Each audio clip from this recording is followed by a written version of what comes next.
My mother was not a gourmet cook, but she was a good cook.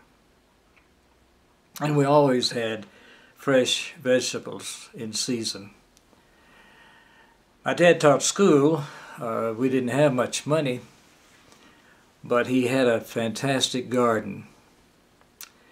I can remember as he got older and as Mother and Dad got older, she would complain because he was growing so many vegetables and it was her job. They had a division of labor.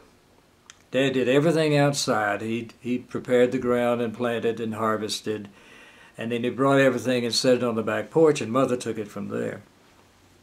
When she was getting older and I was no longer at home, and she was complaining, time for him to cut back on the garden.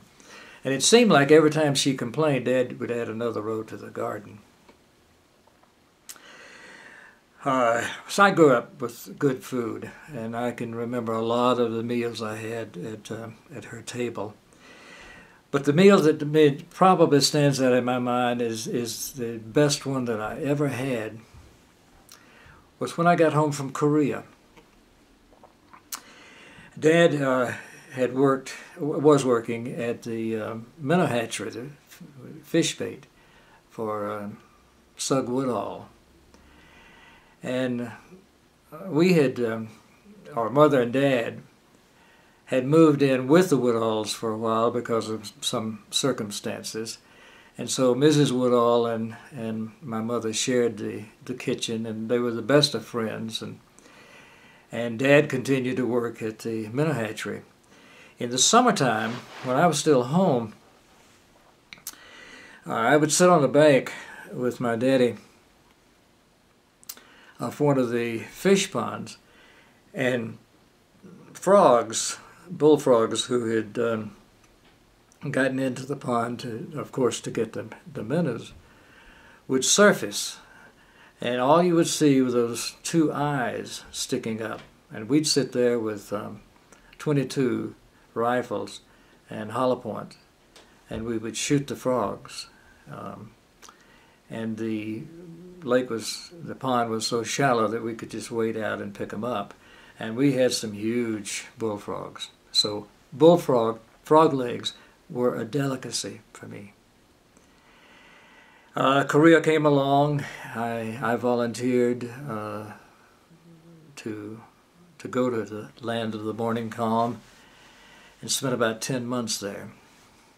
Came home, was discharged, and the night I got home, my mother made a supper of frog legs and biscuit. If we had anything else to eat, I don't remember it. And we had, as I remember, there was something like 92 pair of frog legs, because my dad could not stand to eat a frog leg while I was in Korea. And so Mother had frozen all of them. And I had a friend who had come home from the Army, and we sat down, Mr. and Mrs. Woodall and Mother and Dad and I and the friend, and we ate every last one of those frog legs. The frog legs were delicious. The memories they brought back of sitting out in the summertime shooting frogs was a powerful one. But knowing my dad, who had never said a word about this, never told me how he felt, never told me he missed me, but knowing what had happened, that he would not eat a frog leg until he could share with me, made all the difference in the world.